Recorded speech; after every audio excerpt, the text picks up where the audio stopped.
Welcome, truth seekers, and pull up a chair. Tonight, we're journeying to a place you think you know, a place of roaring crowds, shared joy, and unforgettable moments. The sports stadium. It's a modern-day cathedral, a monument to competition and human spirit. But what if that's just the cover story? For decades, we've accepted these colossal structures as symbols of unity and spectacle. But from the deepest, most shadowed corners of military intelligence and online whistleblower forums, an unsettling whisper has begun to grow into a roar. It's a name that feels both ancient and chillingly futuristic: Project Colosseum. Tonight, we peel back the layers of this alleged top-secret program, a program rumored to be transforming these iconic venues into something far more sinister than mere arenas for competition. Prepare to question everything you thought you knew about public spaces, civilian safety, and the very nature of national security. The core idea of Project Colosseum is as brilliant as it is terrifying: the covert militarization of civilian infrastructure. This isn't a new concept. History is littered with examples of dual-use infrastructure. The Roman Empire built its famous roads not just for trade, but to move legions at unprecedented speed. The German Autobahn was designed with sections straight and strong enough to serve as emergency runways for the Luftwaffe. Even the United States interstate highway system was championed under the banner of national defense, a way to evacuate cities and transport military assets in a time of crisis. Project Colosseum, if the whispers are true, is the 21st century evolution of this principle, taking it to an audacious new level by hiding military power not in plain sight, but in the one place we gather to forget our fears: the heart of our cities, disguised as entertainment. So, why a stadium? Think about it from a strategic perspective. What is a modern stadium?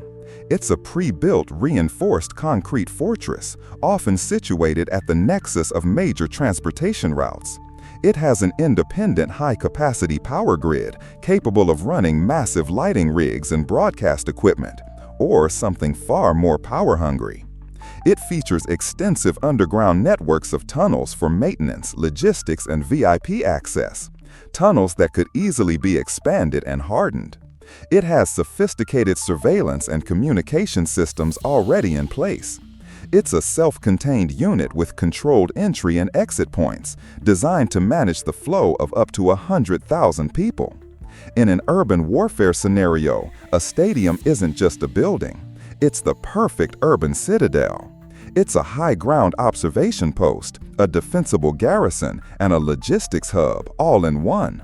The program's alleged architects would have seen these venues not as places for sport, but as invaluable pre-positioned assets that wouldn't need to be deployed in a crisis, because they are already there, waiting. But the true, chilling genius of Project Colosseum wouldn't just be tactical, it would be psychological. A stadium is a symbol. It represents community, leisure, and peace. To secretly embed weaponry within its very foundations is a profound act of psychological warfare. It blurs the line between civilian and military, between peacetime and a state of permanent, undeclared conflict. Imagine the revelation, the sudden understanding that the place you took your family for a weekend game was, in fact, a dormant weapons platform. The trust in public spaces, in the government's duty to protect, would be shattered. This erosion of trust is a weapon in itself, creating a society that is anxious, suspicious, and easier to control.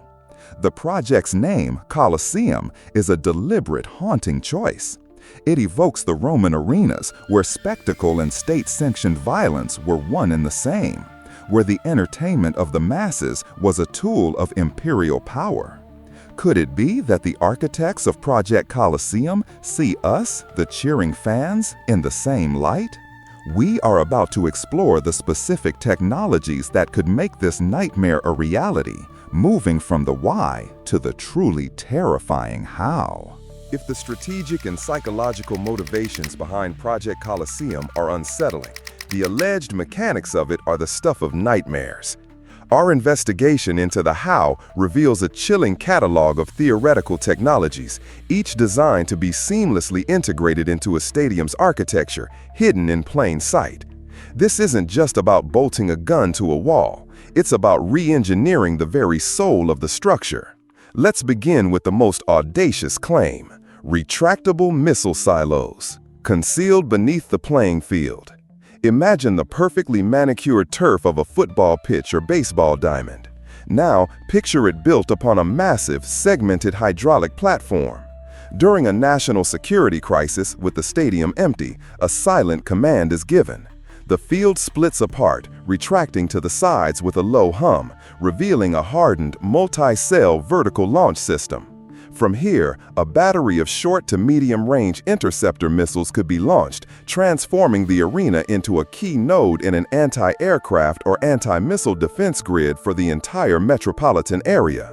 The immense weight of the system would be supported by the stadium's deep foundations, and the exhaust vents could be disguised as part of the drainage or ventilation systems. But defense is only half of the equation.